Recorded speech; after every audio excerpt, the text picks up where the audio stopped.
อืมจากวัดก็ป่าได้มาครับผมนะครับแล้วจัดหนักแล้วว่าสิซื้อตัวละ5,000แล้วว่ะอ่าตัวเดียวเลยว่ะอาจารย์ตัวเดียว60กับ90หั่นล่ะแล้วว่าสิซื้อ2ตัวเด็กสายด่วนเมียฝรั่งเป็นอนุญาตให้ลงบ่ล่ะอาจารย์สิเป็นหยังลงได้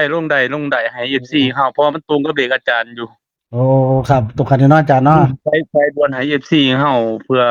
เพิ่นมีโชคมีชัยพอได้ช่วยอาจารย์เนาะครับผมได้ครับอันนี้บโอ้ยอกว่าได้ครับเป็นเลขมีเลขวัดป่ามีที่วัดเลขป่ามีที่มาว่าซั่นเพิ่นบ่ให้เอ่ยชื่อวัดวัดเลขวัดป่าวิธิมาเนาะเป็นเมียฝรั่งสิคนใดมา ว่ามีที่มาเนี่ยฝรั่งเพิ่นได้มาครับอย่างนี้อาการเกินอยู่เมื่อเช้าอาจารย์ได้เกินว่า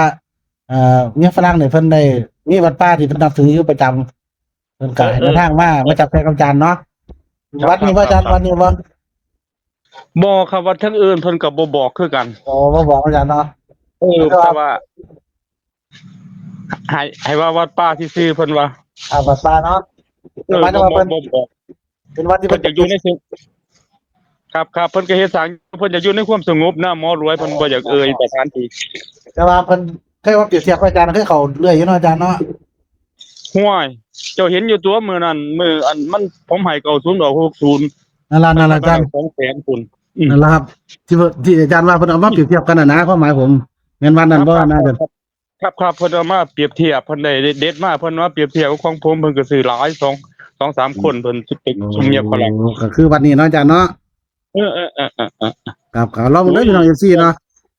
เขาเคยได้เป็น60 ล้านเพิ่นได้หมอรวยแม่นได้เหรียญในเมียฝรั่งครับ60ตัวเดียวเนี่ยบ่อาจารย์แม่นเพิ่นว่าตัวเดียวเพิ่นว่ากลับ90นำบ่อาจารย์กันบ่ แม่นโอ้ย6กับ9มันต้องกันอยู่แล้วหมอรวย ญาติ FC ซื้อนี่ล่ะอาจารย์ 6กับ9 6กับ9มันเป็นเลขกลับหัวได้เฮาก็อธิบายเนาะครับลองดูเนาะ60ตัวเน้นนะครับอา60ตัวเน้นแต่ว่า90ตัวรองนะอาจารย์เนาะตัวกันๆครับครับขอบคุณอาจารย์นะครับสำหรับสายด่วนใส่ด่วนเลขมิถิมาครับเมียฝรั่งคนไหนมา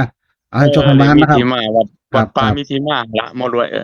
ครับตัวเดียวกินแกนเด้อพี่น้องรอบเบิ่งหาเดชบุญเนาะอาจารย์สมหมายเด้อนะครับขอบคุณหลายๆครับอาจารย์ครับสวัสดีครับ